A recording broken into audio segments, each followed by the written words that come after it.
राम राम दोस्तों, जय बाबा नीम करोली महाराज जी की। आशा है कि आपके ऊपर भी बाबा नीम करोली जी की बहुत ही कृपा होगी। दोस्तों, आपका परिवार भी कुशल मंगल रहे, यही मैं प्रार्थना करता हूँ बाबा नीम करोली जी से और सभी देवी देवताओं से। दोस्तों, आज मैं आपको श्रीमद् वाल्मीकि रामायण बालकांड का 70वां सर्ग सुनाऊंगा। ये भगवान राम की महिमा है, इसे पूरा सुने। अगर आपने चैनल को सब्सक्राइब नहीं किया है तो सब्सक्राइब कर लें। तो इसे ये सर्ग है राजा जनक का अपने भाई कुशध्वज को सांकाश्य नगरी से बुलवाना। राजा दशरथ के अनुरोध से वशिष्ठ जी का सूर्य वंश का परिचय देते हुए श्री राम और लक्ष्मण के लिए सीता और उर्मिला को वरण करना। तदनंतर जब सवेरा हुआ और राजा जनक महर्षियों के सहयोग से अपना यज्ञ कार्य संपन्न कर चुके, तब वे वाक्य मर्ग्य नरेश अपने पुरोहित सतानंद जी से इस प्रकार बोले। ब्रह्मांड मेरे महातेजस्वी और पराक्रमी भाई कुशध्वज को, जो अत्यंत धर्मात्मा है, इस समय इक्षुमती नदी का जल पीते हुए उसके किनारे बसी हुई कल्याणमयी सांकाश्य नगरी में निवास करते हैं। उसके चारों ओर परकोटों की रक्षा के लिए शत्रुओं के निवारण में समर्थ बड़े बड़े यंत्र लगाए गए हैं। वह पूरी पुष्पक विमान के समान विस्तृत तथा पुण्य से उपलब्ध होने वाले स्वर्गलोक के सदृश सुंदर है। वहाँ रहने वाले अपने भाई को इस शुभ अवसर पर मैं यहाँ उपस्थित देखना चाहता हूँ, क्योंकि मेरी दृष्टि में वे मेरे इस यज्ञ के संरक्षक हैं। महातेजस्वी कुशध्वज भी मेरे साथ सीता राम के विवाह संबंधी इस मंगल समारोह का सुख उठाएंगे। राजा के इस प्रकार कहने पर सतानंद जी के समीप कुछ धीर स्वभाव के पुरुष आए और राजा जनक ने उन्हें पूर्वोक्त आदेश सुनाया। राजा की आज्ञा से वे श्रेष्ठ दूत तेज चलने वाले घोड़ों पर सवार होकर पुरुष सिंह कुशध्वज को बुला लाने के लिए चल दिए। मानो इंद्र की आज्ञा से उनके दूत भगवान विष्णु को बुलाने जा रहे हों। सांकाश्य में पहुंचकर उन्होंने कुशध्वज से भेंट की और मिथिला का यथार्थ समाचार एवं जनक का अभिप्राय भी निवेदन किया।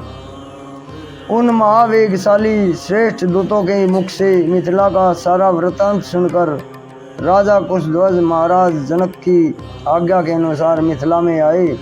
वहाँ उन्होंने धर्मवत्सल महात्मा जनक का दर्शन किया। फिर सतानंद जी तथा अन्य धार्मिक जनक को प्रणाम करके वे राजा के योग्य पर परम दिव्य सिंहासन पर विराजमान हुए। सिंहासन पर बैठे हुए उन दोनों अमित तेजस्वी वीर बंधुओं ने मंत्री प्रवर सुदामन को भेजा और कहा, मंत्री प्रवर, आप शीघ्र ही अमित तेजस्वी इक्ष्वाकु कुलभूषण महाराज दशरथ के पास जाइए और पुत्रों तथा मंत्रियों सहित उन दुर्जय नरेशों को यहाँ बुला लाइए। आज्ञा पाकर मंत्री सुदामन महाराज दशरथ के खेमे में जाकर रघुकुल की कीर्ति बढ़ाने वाले उन नरेशों से मिले और मस्तक झुकाकर उन्हें प्रणाम करने के पश्चात इस प्रकार बोले। वीर अयोध्या नरेश मिथिलापति विदेह राज जनक इस समय उपाध्याय और पुरोहित सहित आपका दर्शन करना चाहते हैं। मंत्री परिवर सुदामन की यह बात सुनकर राजा दशरथ ऋषियों सहित और बंधुओं बांधवों के साथ उस स्थान पर गए जहां राजा जनक विद्यमान थे।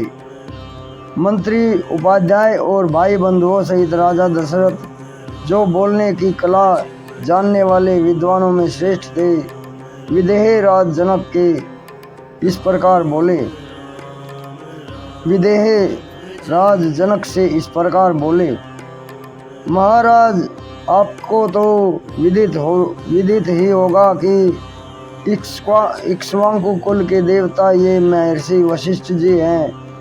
हमारे यहाँ सभी कार्यों में ये भगवान वशिष्ठ मुनि ही कर्तव्य का उपदेश करते हैं और इन्हीं की आज्ञा का पालन किया जाता है।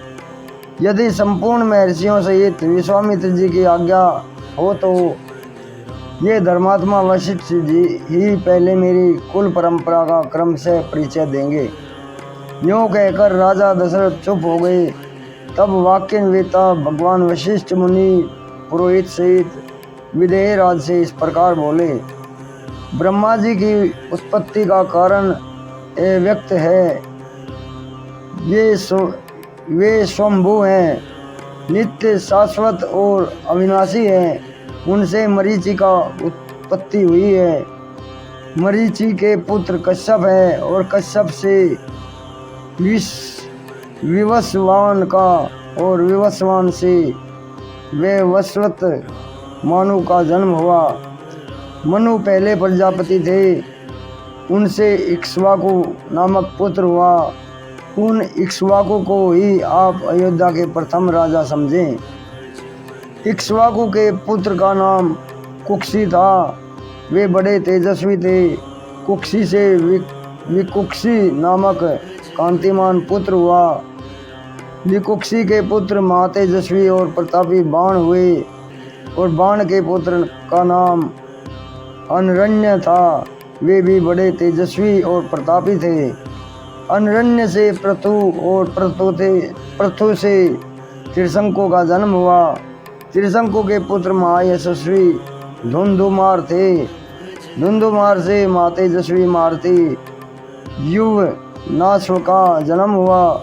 युवनाश्व के पुत्र मानधाता हुए, जो समस्त भूमंडल के स्वामी थे।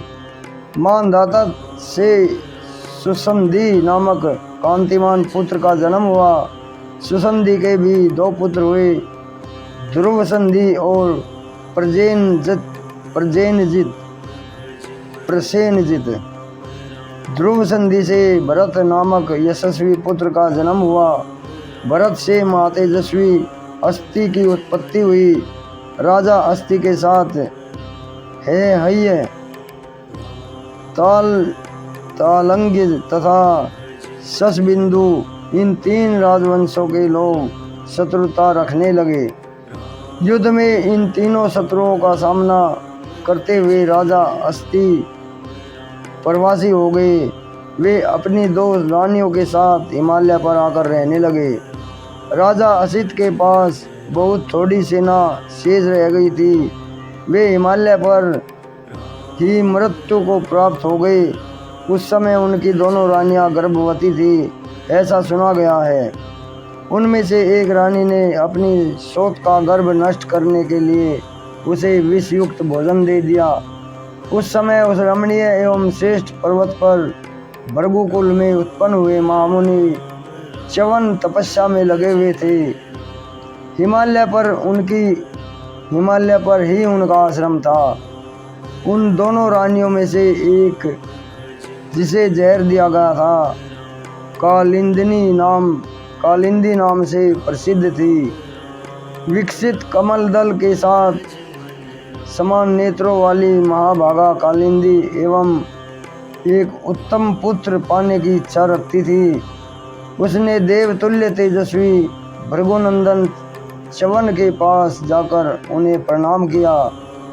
उस समय ब्रह्म ऋषि च्यवन ने पुत्र की अभिलाषा रखने वाली कालिंदी से पुत्र जन्म के विषय में कहा, महाभागे, तुम्हारे उदर में एक महान बलवान महातेजस्वी और महापराक्रमी उत्तम पुत्र है। वह कांतिमान बालक थोड़े ही दिनों में जहर के साथ उत्पन्न होगा। अतः कमललोचने, तुम पुत्र के लिए चिंता ना करो। वह विधवा राजकुमारी कालिंदी बड़ी पतिव्रता थी। महर्षि च्यवन को नमस्कार करके वह देवी अपने आश्रम लौट आई। फिर समय आने पर उसने एक पुत्र को जन्म दिया। उसकी सौत ने उसके गर्भ को नष्ट कर देने के लिए जो जहर दिया था उसके साथ ही उत्पन्न होने के कारण वह राजकुमार सगर के नाम से विख्यात हुआ। सगर के पुत्र असमंज और असमंज के पुत्र अंशुमान हुए। अंशुमान के पुत्र दिलीप और दिलीप के पुत्र भगीरथ हुए। भगीरथ से कुकोतिस्थ और कुकोतिस्थ से रघु का जन्म हुआ। रघु के तेजस्वी पुत्र प्रवृद्ध हुए जो साप से राक्षस हो गए थे। वे ही कलमास पाद नाम से प्रसिद्ध हुए थे। उनसे चाणक्य नामक पुत्र का जन्म हुआ।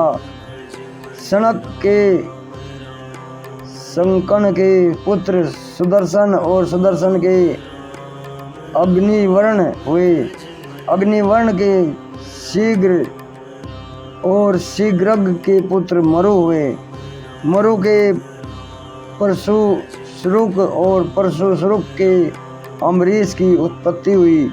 अम्बरीश के पुत्र राजा नवु हुए और नवुस के ययाति और ययाति के पुत्र नाभाग थे। नाभाग के अज हुए। अज से दशरथ का जन्म हुआ। इन्हीं महाराज दशरथ से ये दोनों भाई श्री राम और लक्ष्मण उत्पन्न हुए हैं। इक्ष्वाकु कुल में उत्पन्न हुए राजाओं का वंश आदिकाल से ही शुद्ध रहा है। ये सब के सब परम धर्मात्मा और वीर और सत्यवादी होते आए हैं। नरश्रेष्ठ नरेश्वर इसी इक्ष्वाकु कुल में उत्पन्न हुए श्री राम और लक्ष्मण के लिए मैं आपकी दोनों कन्याओं का वर्ण करता हूँ। ये आपकी कन्याओं के योग्य हैं और आपकी कन्याएं इनके योग्य हैं, अतः आप इन्हें कन्यादान करें। जय श्री राम। जय बाबा नीम करोली महाराज। जय हनुमान जी। तो इस प्रकार श्री वाल्मीकि निर्मित आर्ष रामायण आदि काव्य बालकांड में 70वां सर्ग पूरा हुआ।